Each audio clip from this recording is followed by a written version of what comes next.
नमस्कार मंडळी, आम्ही अग्रिकोल्ड यूट्यूब चॅनल तुमचं सर्वांचं स्वागत आहे। आज आपण करणार आहोत झणझणीत अशी जवळाची चटणी किंवा सुकटीची चटणी। तर सर्वप्रथम जवळा पांढरा शुभ्र असा जवळा घेतलेला आहे आणि ते थोडंसं साफ करून घेऊया, जेणेकरून त्यामध्ये जर काही घाण असेल तर ती घाण निघून जाईल। जवळा एका भांड्यामध्ये घेऊया आणि चांगलं 2-3 वेळा स्वच्छ पाण्याने धुवून घेऊया, जेणेकरून त्याचं काही वास वगैरे येणार नाही। तुम्ही पाहू शकता जवळा पूर्ण पांढरा शुभ्र आहे, लालसर जवळा नाही आहे। पांढरा शुभ्र जवळा म्हणजे फ्रेश जवळा, आणि जो लालसर जवळा असतो तो जास्त दिवसाचा असतो, पण हा सफेद जवळा फ्रेश जवळा आहे। जवळा स्वच्छ धुवून झालेला आहे। चुलीवर एक तवा ठेवलेला आहे आणि त्या तव्यामध्ये चांगलं असं मस्त 10 ते 15 मिनिटं लालसर कलर येईपर्यंत ते भाजून घेऊया, जेणेकरून जवळ्याचा वास येणार नाही आणि चटणीसुद्धा आपली मस्त छान लागेल।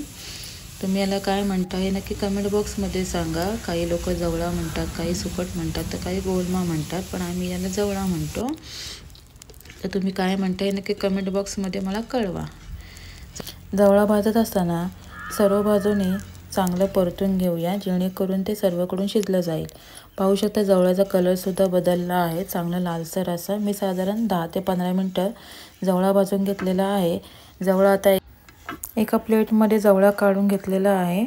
त्यानंतर चटणीची तयारी करूया। चटणीसाठी साधारण 7 ते 8 लाल मिरची घेतले, 10 ते 15 पाकळ्या लसूण, थोडंसं मीठ आणि लिंबू आणि कोथिंबीर।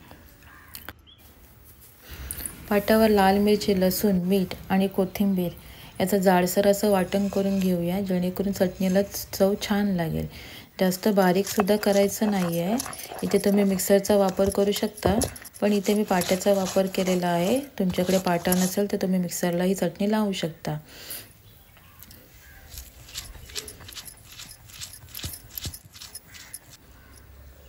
जाडसर असं वाटण करून झालेलं आहे। त्यामध्ये आता भाजलेला जवळा टाकूया आणि जाडसरच वाटून घ्यायचं आहे, जेणेकरून चटणी छान लागेल। जवळा भाजलेला आहे त्यामुळे ते लवकर वाटण होऊन जाईल आणि जास्त बारीक करायचं नाही, थोडंसं जाडसरच ठेवायचं, जेणेकरून खाताना त्याची चव छान लागेल। आणि ही जी चटणी आहे ती भाकरीसोबत नक्की ट्राय करा, खूप छान लागेल। चटणी वाटून झालेली आहे, आता त्यामध्ये थोडंसं लिंबूचा रस टाकून सर्व एकत्र करून घेऊया। तयार आहे आपली सुकटीची झणझणीत अशी चटणी। सुकटीची चटणी तुम्हाला कशी वाटली हे नक्की कमेंट बॉक्समध्ये कळवा। तयार आहे झणझणीत अशी जवळ्याची चटणी। व्हिडिओ आवडल्यास लाईक करा, शेअर करा आणि चॅनलवर नवीन असाल तर सबस्क्राईब करायला विसरू नका। थँक्यू।